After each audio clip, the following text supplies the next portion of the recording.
hard time. Oh, Chief, baby. The judge is already telling me the rundown for Outnumbered. Judge Alex Ferreira is here from Florida on the rare occasion that he does not bring precip in the form of rain and snow, usually.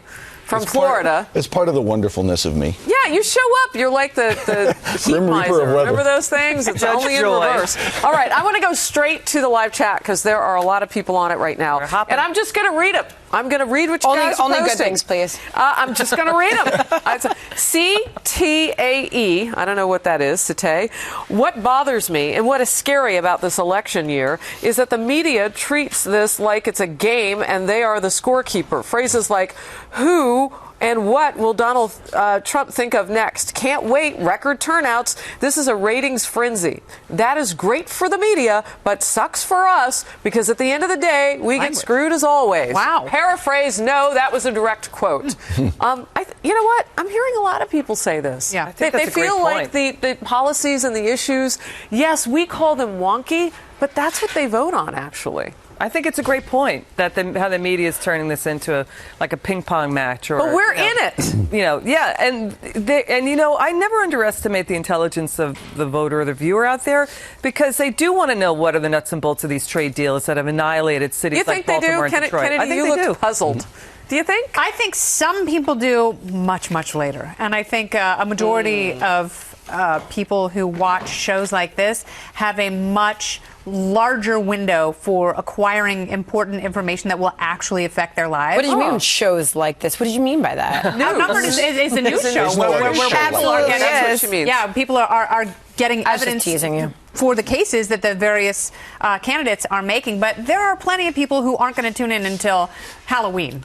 And then they'll be like, wait a second, what does Donald Trump really think? That's great. I'm going to go vote. Oh, speaking of which, what are you going for as Halloween? No, I'm kidding. It's a little early for that, too. Last year I was Queen Amidala. All right, so let's see. For the judge, Alex, Governor McAuliffe signed an executive order allowing felons to vote in the state of Virginia. Aside from the obvious push to garner votes for Hillary, is the executive order legal? Probably not if there's an existing law in the state of Virginia that prohibits them from voting. Is that state by state? I don't know. That's the first time I've really had to consider whether that was a national question or state question. I'm wondering if it's a federal crime, if you're convicted of a federal felony. Yeah, a federal felony would be handled by federal law, but I'm just not sure if it's a state by state. I think it is a state by state decision. And if the legislature has spoken on the issue and he does it by executive order, then that is a separation of powers problem. And I understand the argument of allowing felons to vote, but I would say you restrict it to felons who, number one, haven't committed serious felonies. I mean, I understand the guy who was possession of drugs or something like that. And number two, not somebody who's made a career of being a felon. Yeah. If people make mistakes, they shouldn't wipe out their rights for the rest of their life unless it's murder, rape, armed robbery, something of that level. But if somebody is a career criminal, do you really want them deciding who your judges are going to be? If you let them vote, does it reduce the recidivism rate? In other words, they become members of society, active, willing members of society instead of miscreants. I don't think there's any particular study on I'm curious about that. Whether that affects the recidivism rate or not. Right. You know what? Okay. I want to get this in here. We had a discussion on campus, school campus, where Black Lives Matter students wanted to destroy the 9/11 police officers' display, so they took that down, and how the campus responded to that, the campus authorities responded to that, was much slower than when the Black Lives Matters display was disturbed and vandalized. Estenard says on the live chat, Estenard. I cannot take Black Lives Matter seriously until they start working in black communities to end the loss of black lives. And quit blaming policemen for black men committing crimes and needing to be arrested.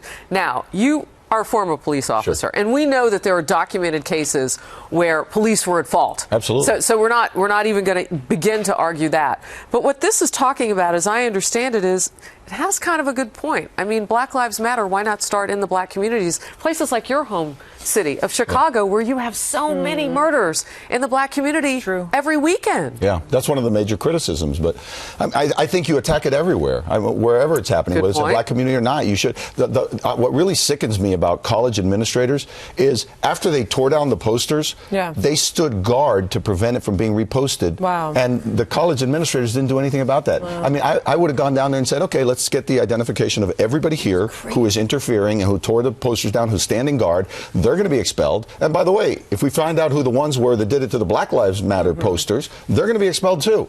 I mean, that's when you start getting a reaction where people go like, okay, I disagree with that poster, but I'm not going to get expelled over it. Instead, they let people run rampant in a place that's really supposed to be for education. In areas they agree with implicitly. Joseph Stinelli, a lot of people get their news from Facebook. Why? When they can get both sides from Fox News, and that's the truth. Thank you, Joseph. Thank you, Judge, for coming up. Thank you for having me. From Florida, bringing us some good sunshine. Good to see you. We'll see you back at noon Eastern on the Fox News channel with Outnumbered.